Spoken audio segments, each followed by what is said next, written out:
Notre monde est plein de merveilles naturelles fascinantes. Inutile d'aller dans l'espace pour être époustouflé. Voici 7 phénomènes naturels incroyables qu'on peut trouver sur Terre. Le soleil est un des objets les plus familiers de la vie quotidienne. Mais si les conditions sont idéales, vous pourrez peut-être assister à un événement magnifique et bizarre.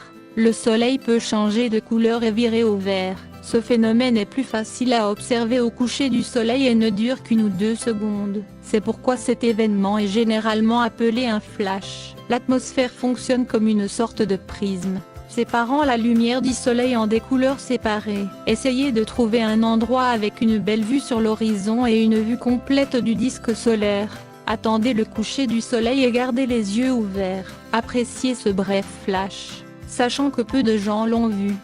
Le rêve de tout surfeur est une vague qui continue sans cesse. Cela se produit au Brésil et est connu sous le nom de pororoca. La vague peut parcourir 800 km sans ralentir, atteindre une hauteur d'environ 3,7 mètres et durer plus d'une demi-heure. Cela se produit parce que les marées de l'océan Atlantique rencontrent l'embouchure de l'Amazone. Le son que la vague produit peut être entendu 30 minutes avant son arrivée. Comme la vague contient des débris de la rivière, qui peuvent être des arbres entiers, c'est aussi la vague la plus dangereuse à surfer.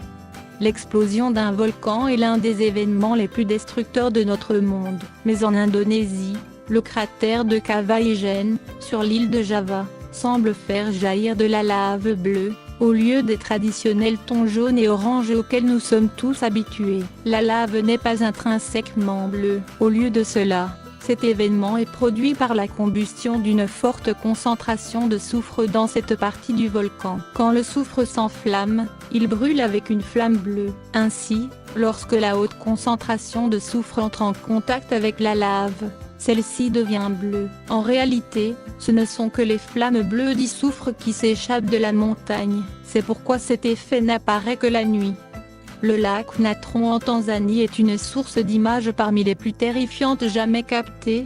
Son pH est élevé, ce qui le rend assez acide pour brûler la peau et les yeux d'animaux inadaptés. Cependant, le lac possède un écosystème d'animaux qui s'est adapté à la vie dans cet environnement rude.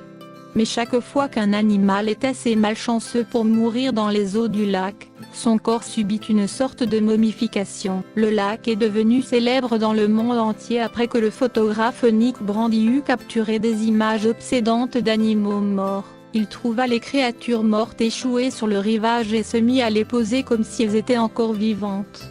Les arcs-en-ciel sont l'une des choses les plus communes et les plus belles que vous pouvez voir. L'eau fonctionne comme un prisme pour séparer la lumière dans le spectre visible des couleurs. Un arc-en-ciel incolore se produit de la même manière que les autres arcs-en-ciel, avec la lumière du soleil qui traverse les gouttelettes d'eau. Mais dans ce cas, cela se produit quand du brouillard se forme. Les gouttelettes dans le brouillard sont beaucoup plus petites. Il y a en fait de la couleur dans ces rares arcs-en-ciel, mais elle est si faible que nos yeux ont du mal à la percevoir. Si vous vivez dans un endroit où la neige tombe, vous êtes probablement familier avec tous les types de glace. Mais je vous garantis que vous n'avez jamais vu ce type de glace.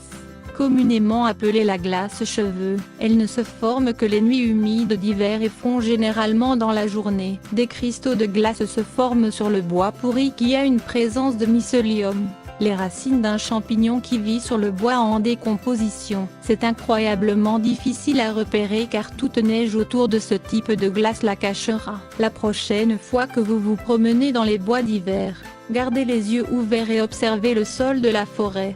On trouve des rochers partout. Si vous regardez à l'intérieur de vos chaussures après avoir marché sur un sentier, il y a des chances que vous en ayez un avec vous. Ils sont secs, rugueux et durs, mais parfois, ils peuvent aussi saigner. Pirachilancy est un invertébré marin qui présente l'apparence d'une pierre. Ils ont une teinte typiquement sanguinolente à l'intérieur qui leur a donné le surnom de cailloux saignants. Ils sont consommés crus comme des huîtres ou cuits avec de la salade et du riz. C'est tout pour aujourd'hui, mais on se retrouve très vite pour rigoler, apprendre et frissonner ensemble.